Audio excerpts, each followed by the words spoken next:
Welcome students, Premila education में आपका स्वागत है। स्टूडेंट्स, आजकल बहुत से कॉम्पिटिशन्स, चाहे वो सिविल सर्विसेज की परीक्षाएं हों या अन्य कॉम्पिटिटिव एग्ज़ाम, उसमें जनरल स्टडीज़ का एक पेपर होता है और जनरल स्टडीज़ में डिफरेंट टॉपिक शामिल होते हैं।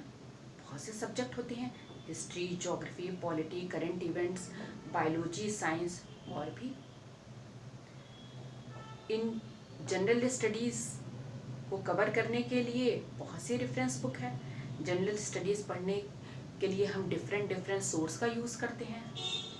उसमें एनसीईआरटी बुक मुझे लगता है विशेष उपयोगी है। जिस तरह एनसीईआरटी बुक्स में कॉन्सेप्ट एक्सप्लेन किए गए हैं, जिस तरह उसके कंटेंट हैं, ये स्टूडेंट्स के लिए बहुत यूज़फुल है।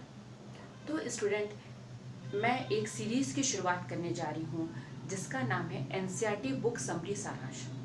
इस सीरीज़ में सबसे पहले हम ज्योग्राफी को कवर करेंगे। क्लास 6 से क्लास 12 तक की भूगोल को हम लोग पढ़ेंगे, उसके पॉइंट्स को डिस्कस करेंगे और इस तरह उन टॉपिक्स को एक्सप्लेन किया जाएगा कि ये सीरीज़ आपके लिए ज्ञानवर्धक और समय बचाने वाली हो सके। तो स्टूडेंट्स, एनसीईआरटी बुक समरी सारांश सीरीज़ में सबसे पहले हम क्लास 6 की एनसीईआरटी बुक से ज्योग्राफी पढ़ते हैं।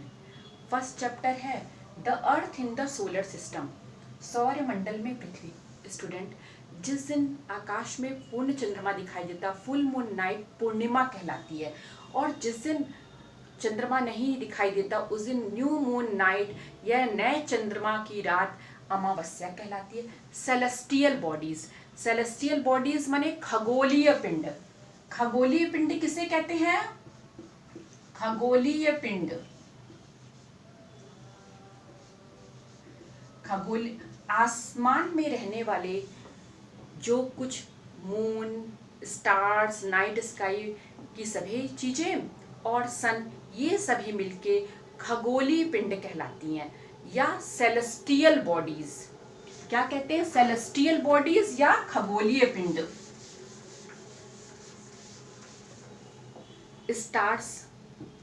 स्टार्स या तारा वे खगोलीय पिंड हैं जो बहुत बड़े हैं और ये गैसों के बने हैं और इनमें बहुत हीट है, इमेंस हीट है। ये अपनी ऊष्मा और प्रकाश उत्सर्जित करते रहते हैं, तो ये हीट के बहुत बड़े सोर्स हैं। तो ऐसी सेलेस्टियल बॉडीज स्टार्स या तारा कहलाती है। हमारा सन, सूर्य भी एक स्टार है। कॉन्स्टिलेशंस मीन नक्षत्र मंडल। कॉन्स्टिलेशन का क्या मतलब है? नक्षत्र मंडल।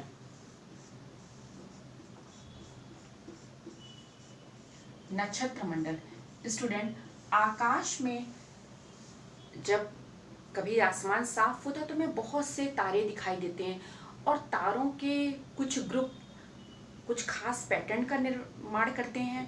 हमने कुछ उनमें इमेज की परिकल्पना की है। तो ये वेरियस पैटर्न्स ऑफ स्टार्स, तारों के कुछ खास प्रतिरूप को जिसमें हम कुछ विशेष आकृति की कल्पना करते हैं, ये कॉन्स्टिलेशंस या नक्षत्र मंडल कहे जाते हैं। क्या कहलाते हैं? कॉन्स्टिलेशन या नक्षत्र मंडल। अर्सा मेजर एक बहुत फेमस कॉन्स्टिलेशन है। अर्सा मेजर को बिग बियर कॉन्स्टिलेशन भी कहते हैं। बिग बियर नक्षत्र मंडल, अर्सा मेजर या बिग बियर नक्षत्र मंडल। और एक और कॉन्स्टिलेशन बहुत फेमस है, सप्तऋषि। सप्तऋषि मीन्स 7 स्टार्स का ग्रुप, 7 तारों का एक ग्रुप सप्तऋषि कॉन्स्टिलेशन है, सप्तऋषि नक्षत्र मंडल है।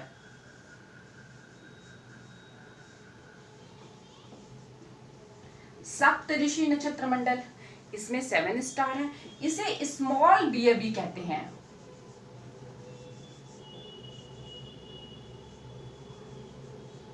इसे स्मॉल बियर भी कहा जाता है।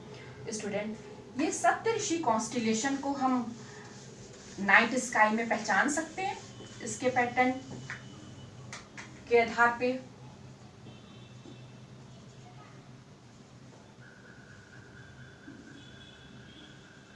तरह से सप्तऋषि 7 स्टार्स का ग्रुप हमको दिखता है नाइट स्काई में, ये सप्तऋषि कॉन्स्टिलेशंस हैं।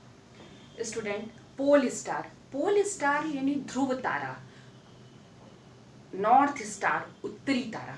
स्टूडेंट, इसे उत्तरी तारा क्यों कहते हैं? क्योंकि प्राचीन समय में नॉर्थ डायरेक्शन, उत्तर दिशा बताने का ओनली सोर्स था, एकमात्र सोर्स था। इसकी स्थिति अर्थ के हमेशा उत्तर में रहती है। अर्थ की एक्सिस, अर्थ के अक्ष से अगर एक इमेजिनरी लाइन खींची जाए तो वो पोल स्टार को होती हुई जाती है। तो पोल स्टार एकदम अर्थ की एक्सिस के सीध में है, इसलिए ये हमेशा हमारी संदर्भ में, अर्थ के संदर्भ में सेम स्थिति में रहता है।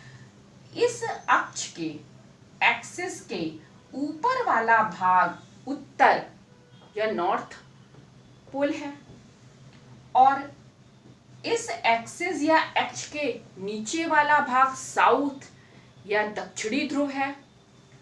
तो नॉर्थ डायरेक्शन के एकदम सीध में पड़ने के कारण ये नॉर्थ दिशा बताता है, उत्तरी दिशा बताता है। स्टूडेंट, इसको हम सप्तऋषि कॉन्स्टिलेशन की मदद से भी जान सकते हैं। सप्तऋषि कॉन्स्टिलेशन के जो पॉइंटर स्टार्स हैं उनसे अगर एक इमेजिनरी लाइन खींची जाए, सप्तऋषि कॉन्स्टिलेशन के पॉइंटर स्टार से अगर एक इमेजिनरी लाइन खींची जाए तो वो पोल स्टार को सीधे जाती है। स्टूडेंट, जो प्लैनेट्स हैं उनके पास अपनी हीट व लाइट नहीं होती है,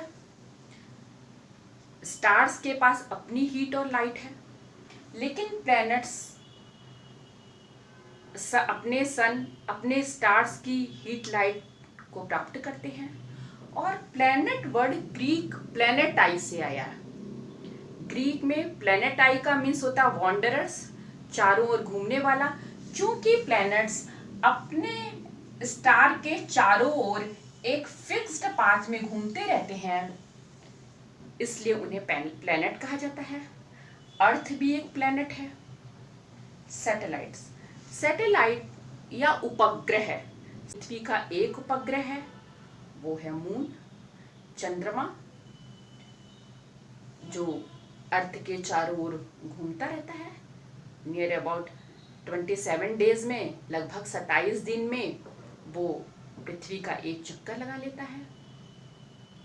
तो student, planets, satellite, asteroid, meteoroids, sun, ये सब मिलके हमारे सोलर सिस्टम या सौर मंडल का निर्माण करते हैं। तो सौर मंडल क्या है, उसमें कौन कौन से प्लैनेट हैं, वो किस तरह उनकी ऑर्बिट है, इसको अब हम नेक्स्ट पार्ट में पढ़ेंगे।